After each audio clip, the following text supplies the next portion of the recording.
ഇന്നൊരു eggless vanilla sponge കേക്കിൻ്റെ റെസിപ്പിയാണ് റെഡിയാക്കി എടുക്കുന്നത്. വീഡിയോയിലേക്ക് പോകുന്നതിന് മുമ്പ് മന്ന കിച്ചൺ ഇതുവരെ സബ്സ്ക്രൈബ് ചെയ്യാത്തവർ താഴെ കാണുന്ന റെഡ് സബ്സ്ക്രൈബ് ബട്ടൺ ഒന്ന് ക്ലിക്ക് ചെയ്യണം കേട്ടോ. അതോടൊപ്പം ഉള്ളൊരു കുഞ്ഞ് ബെല്ലൈക്കൺ കൂടിയുണ്ട്, അതും കൂടി എനേബിൾ ചെയ്തിട്ട് ഓൾ പ്രസ് ചെയ്യാനും മറക്കല്ലേ. ആദ്യം ബട്ടർ മിൽക്ക് റെഡിയാക്കി എടുക്കാം. ഒരു ബൗളിലേക്ക് 1 കപ്പ് പാലൊഴിച്ച് കൊടുക്കുവാണ്. 1 കപ്പ് എന്ന് പറയുന്നത് 250 ml ആണ്. ഇതിലേക്ക് 2 ടീസ്പൂൺ വിനാഗിരി കൂടി ചേർത്ത് കൊടുക്കാം. വിനാഗിരിക്ക് പകരമായിട്ട് നാരങ്ങാനീര് ചേർത്ത് കൊടുത്താലും മതി. ഇനി ഇത് മിക്സ് ചെയ്തിട്ട് ഒരു 5 മിനിറ്റ് മാറ്റി വയ്ക്കാം. അടുത്തതായിട്ട് ഡ്രൈ ഇൻഗ്രീഡിയൻസ് അരിച്ചെടുക്കാം. അരിപ്പയിലേക്ക് 1.5 കപ്പ് മൈദ ഇട്ട് കൊടുക്കുവാണ്. ഈ കൂടെ ഒരു 2 ടേബിൾ സ്പൂൺ പാൽപ്പൊടി കൂടി ചേർത്താൽ നല്ല ടേസ്റ്റാണ്, ഞാൻ വിട്ടുപോയി. പിന്നെ 1 ടീസ്പൂൺ ബേക്കിംഗ് പൗഡറും 1/2 ടീസ്പൂൺ ബേക്കിംഗ് സോഡയും കൂടി ചേർത്തിട്ട് നല്ലതുപോലെ ഒന്ന് അരിച്ച് മാറ്റി വയ്ക്കാം.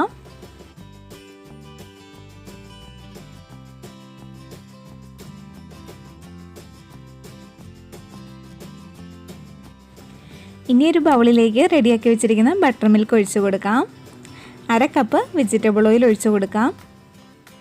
1 കപ്പ് പൊടിച്ചിട്ടുള്ള പഞ്ചസാര ചേർത്ത് കൊടുക്കാം. 1 ടീസ്പൂൺ വാനില എസൻസ്, 1 നുള്ളുപ്പ്. ഇത് നല്ലതുപോലെ ഒരു വിസ്ക് വെച്ചിട്ട് ഒരു 7-8 മിനിറ്റ് എങ്കിലും നല്ലതുപോലെ ഒന്ന് ബീറ്റ് ചെയ്തെടുക്കണം.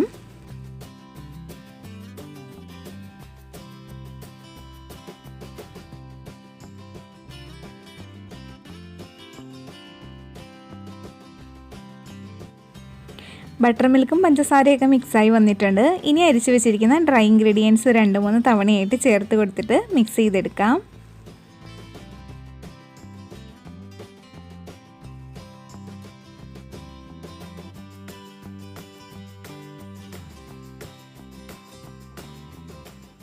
പിന്നെ ഞാനൊരു 1/3 കപ്പ് പാലും കൂടി എടുത്തിട്ടുണ്ട്. ഡ്രൈ ഇൻഗ്രീഡിയൻസ് ചേർത്ത് കൊടുത്ത് മിക്സ് ചെയ്യുന്ന ഈ ഒരു സമയത്ത് ബാറ്റർ തിക്കാകും. അപ്പോൾ പാലാണ് ചേർത്ത് കൊടുത്തിട്ട് മിക്സ് ചെയ്തെടുക്കുന്നത്. 1/3 കപ്പ് എന്ന് പറയുന്നത് 80 ml ആണ്.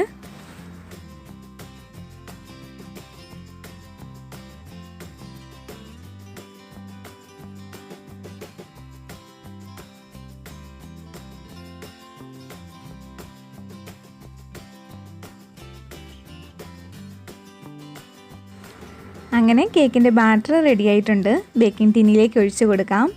7 ഇഞ്ചിൻ്റെ ബേക്കിംഗ് ടിന്നിൽ ഓയിൽ ഒഴിച്ചിട്ട് ബട്ടർ പേപ്പർ ഇട്ട് വെച്ചിരിക്കുന്നതാണ്. 180 ഡിഗ്രി സെൽഷ്യസിൽ 10 മിനിറ്റ് പ്രീ ഹീറ്റ് ചെയ്ത ഓവനിൽ 30 മിനിറ്റാണ് ബേക്ക് ചെയ്തെടുക്കുന്നത്. കുക്കറിൽ ഗ്യാസ് സ്റ്റോപ്പിലൊക്കെ ബേക്ക് ചെയ്തെടുക്കാം. കേക്ക് ബേക്കായി വന്നിട്ടുണ്ട്. ഇനി ഇതൊന്ന് തണുത്ത് വരട്ടെ.